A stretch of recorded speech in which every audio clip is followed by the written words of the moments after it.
hello there.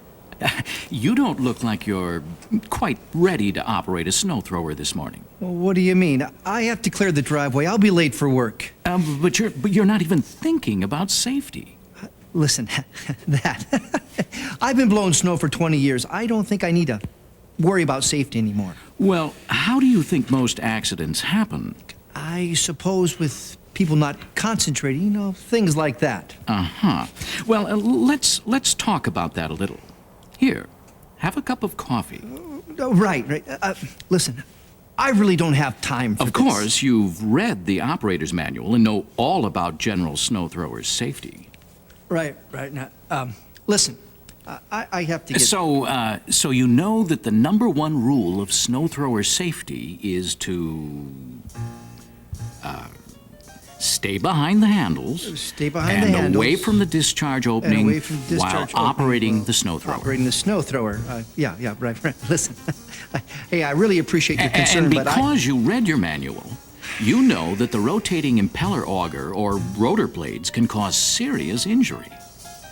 But even if you had never read the manual, you would have known the danger of sticking your hand in the chute just by looking at the warning sticker on your snow thrower.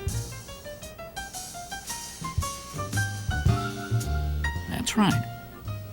Now, you obviously know that the high-speed impeller is located within 2 inches of the chute opening, and that contact with moving parts inside the chute can cut off or injure your fingers or hands. yeah. As the manual clearly states, the best way to protect yourself is to keep your face, hands, feet, and any other part of your body or clothing away from concealed, moving, or rotating parts. After all, a snow thrower doesn't know the difference between snow and a gloved or ungloved finger. But why am I telling you this? You practically wrote the book on snow thrower safety.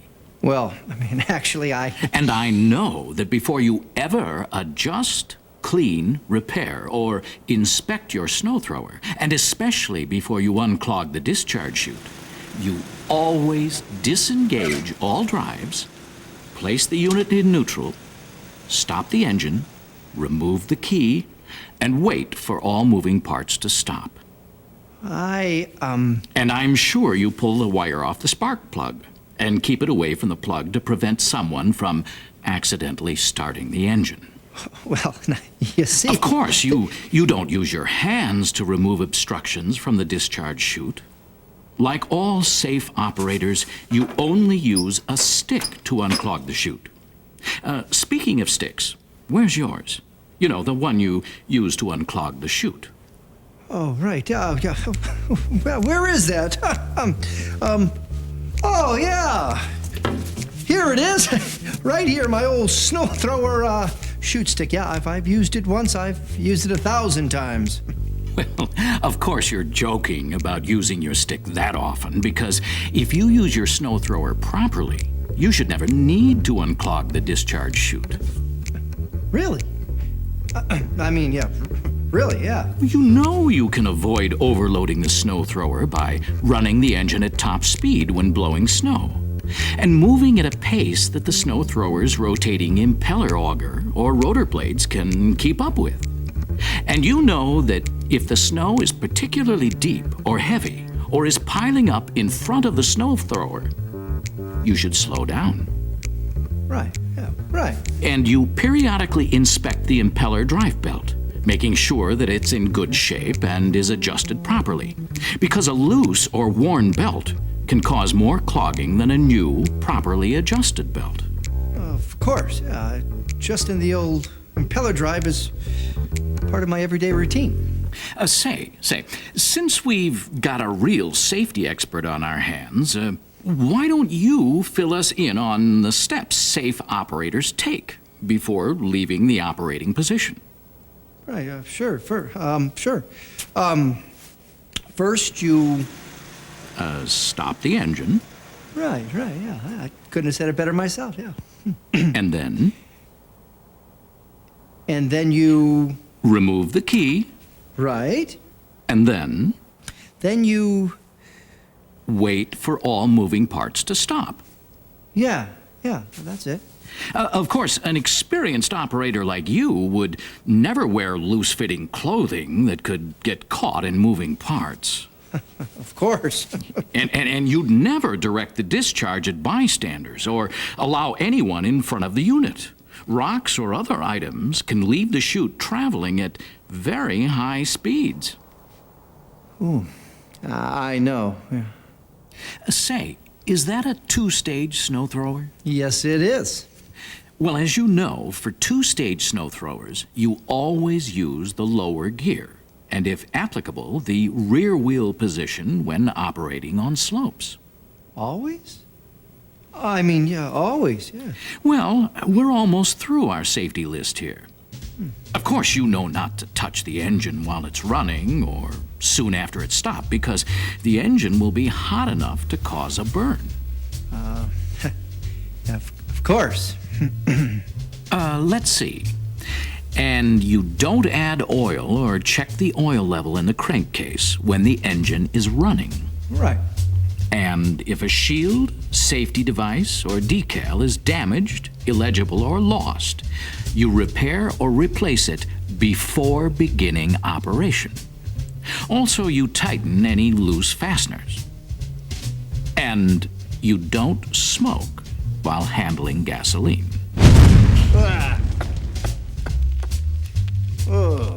I know that one. Yeah. And of course you know that you perform only the maintenance specified in your manual. And before performing any maintenance, service, or adjustment, you stop the engine, remove the key, and pull the wire from the spark plug, keeping it away from the plug to prevent someone from accidentally starting the engine. And if major repairs are needed, you contact your authorized Toro service dealer.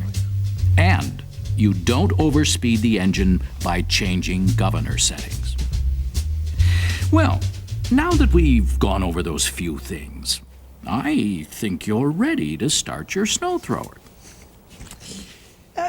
Thanks for going over these safety rules with me. Not that I needed it, of course, but... Oh, no, of course not. As you use your snow thrower, remember these important safety tips. The rotating impeller auger or rotor blades can cut off or injure your fingers or hands. Stay behind the handles and away from the discharge opening while operating the snow thrower. Keep your hands, face, feet, and any other part of your body or clothing away from concealed, moving, or rotating parts. Use your snow thrower properly, and you should never need to unclog the discharge chute. Avoid overloading the snow thrower by running the engine at top speed when blowing snow and moving at a pace that the snow thrower's rotating impeller auger or rotor blades can keep up with. If the snow is particularly deep or heavy, or is piling up in front of the snow thrower, slow down. And periodically inspect the impeller drive belt, making sure that it's in good shape and is adjusted properly.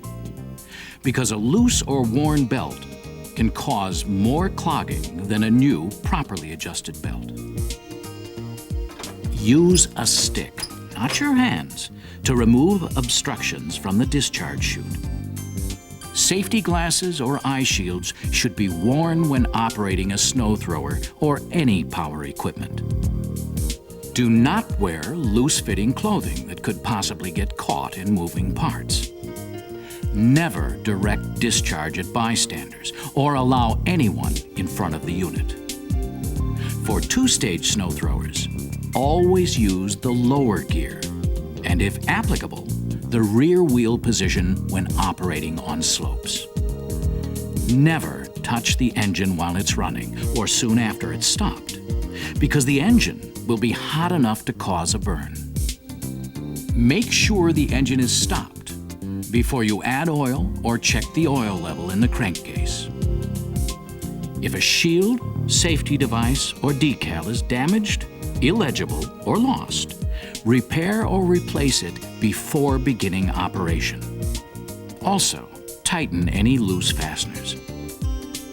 Don't smoke while handling gasoline. Perform only the maintenance specified in your manual. Before performing any maintenance, service, or adjustment, stop the engine, remove the key, and pull the wire from the spark plug, keeping it away from the plug to prevent someone from accidentally starting the engine. If major repairs are needed, contact your authorized Toro service dealer.